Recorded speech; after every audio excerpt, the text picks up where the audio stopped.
Good morning everyone. Students, this is the last video of your poem No Men Are Foreign. Stanza number 3rd. Remember, they have eyes like ours that wake or sleep. Now, in the 3rd stanza, the poet says that they have the same eyes which we have. Means, what is the work of eye? It helps us to see each and everything, and eye wakes up and it helps us to sleep.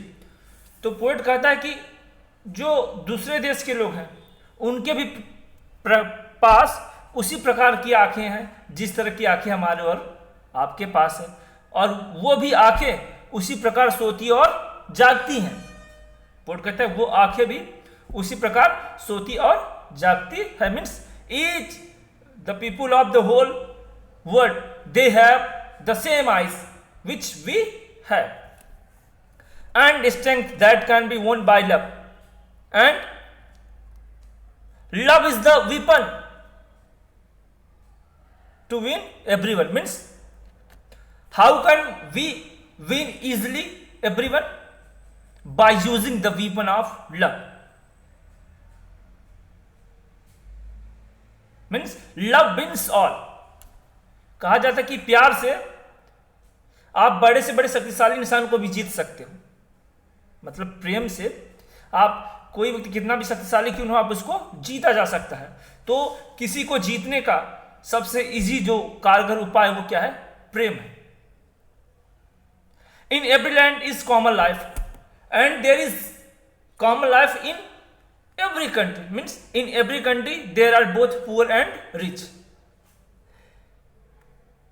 In the whole world, the world is combination of poor and rich people. Means in every country the life is common, people live common life. तो port कहता है कि सभी जगह पे क्या है? सामान्य जीवन, लोग सामान्य जीवन जीते. Means in every country you can C both rich and poor person. मतलब आप दुनिया के किसी भी कोने में चले जाइए, आपको हर जगह गरीब भी इंसान दिखाई देंगे और रिच इंसान भी दिखाई देंगे. That all can recognise and understand. Means we all can recognise and understand them because in every country both poor and rich person are living there. So we can easily recognise and understand them that the whole world is our earth, the whole world is our family and we are the member of it. तो इस प्रकार से कह सकते हैं पूरी पृथ्वी हमारी family है और हम उस फैमिली के क्या है? मेंबर है, सदस्य है. Let us remember when we are told to hate our brothers. Let us remember whenever we are told to hate our brother, means it is we hate our brother. Means it is we that we hate our brothers. Who hate humanity? Who hates humanity? We human being. Who hates humanity? We human being. Means it is the nature of human to criticize other, to hate other person who are superior to them. तो करा कि poet करा कि ये हम ही लोग हैं, याद रखिए ये हम ही लोग हैं कि हम लोग को कहा जाता है कि आप क्या करिए? अपने ही भाइयों से, अपने ही लोगों से नफरत करिए. जैसे समझ लीजिए इंडिया चाइना हो रहा है, इंडिया चाइना का वार होने वाला है, या इंडिया पाकिस्तान की बात. तो क्या कर रहा है? हम ही आप अपने पड़ोसी देश से क्या कर रहे हैं? नफरत कर रहे हैं.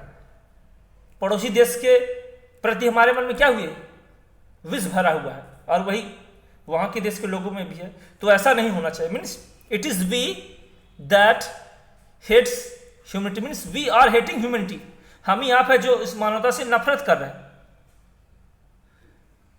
ये जो कोई नफरत करते हैं तो कोई जानवर, कोई दूसरा जो जानवर है या कोई दूसरे ग्रह का प्राणी है उसको मानवता से नफरत नहीं है. हम ही मानव को मानवता से क्या है? नफरत है. We hate others who are superior to us. हम उन लोगों से नफरत करते हैं जो आपसे ज्यादा सुपीरियर है. हम उनको पसंद नहीं करते because it is human nature, ये हमारा आपका ह्यूमन नेचर है। और हम ही आप है, हम ही आपको कहा जाता है कि आप क्या करिए, दूसरे से नफरत करिए, और हम आप क्या करते हैं, एक दूसरे से नफरत करते हैं। इट इज आवर सेल्फ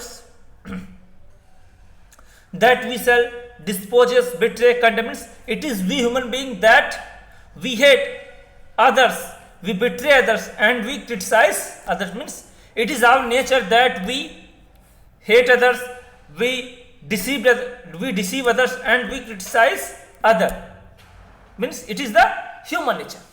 ये ह्यूमन का ही नेचर है, हमारा ही आपका स्वभाव है कि हम आप क्या करते हैं, दूसरों को हम घृणा की भावना से देखते हैं, नफरत करते हैं, उसको हम डिसीव देते हैं, धोखा देते हैं, और उसकी हम क्या करते हैं, पीठ पीछे आलोचना करते हैं।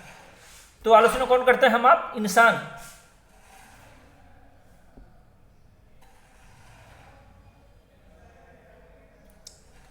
और सबसे बड़ी सेवा क्या है, परोपकार करना, दूसरों की सेवा करने की सबसे बड़ी पुरस्कार। It is our sales, it is we, port कर रहा है कि यह हम ही है, that we sell disposes betray and condemn, port करता है यह हम ही है, यह हम ही मानव है जो हम क्या करते हैं, दूसरों मानव से नफरत करते हैं, उनको डिसीव करते हैं और उनको हम क्रिटिसाइज करते हैं, उनकी आलोचना करते हैं।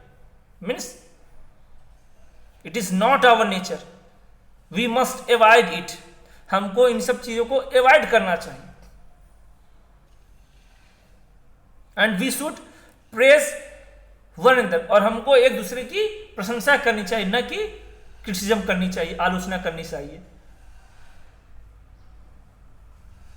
Remember we who take arms against each other, poet कहता है याद रखिए, ये हम ही आप है जो कि क्या करते हैं, एक दूसरे के खिलाफ हथियार उठा लेते हैं। Remember we who take arms against each other, it is we human being that we take arms against each other, और ये हम ही आप हैं जो कि क्या करते हैं, एक दूसरे के खिलाफ हथियार उठाने के लिए भी तैयार हो जाते हैं। It is the human earth that we define, means the poet says that by taking up arms against each other, means if we take arms against each other, it means we are only polluting the earth, our earth, means if we are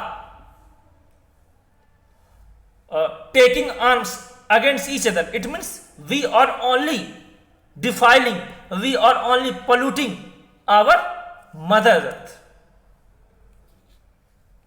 port कर रहा कि ये हम ही यहां पे क्या करते हैं कि जो एक दूसरे के खिलाफ हथियार उठा लेते हैं, और जब हथियार उठाओगे तो क्या होगा, there will be nothing but only destruction, और जब आप हथियार उठाएंगे तो केवल क्या होगा, विनाश होगा। And destruction is the symbol of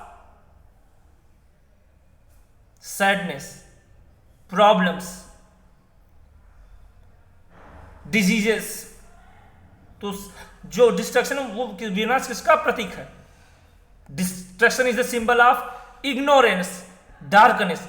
जो डिस्ट्रक्शन किसका सिंबल है, अज्ञानता का, अंधकार का प्रतीक है।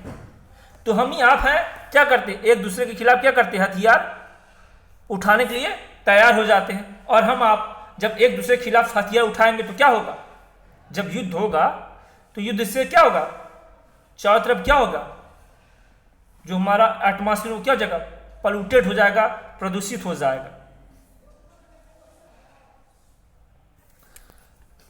Our hills of fire and dust outrage the innocence, and our hills of fire, our selfishness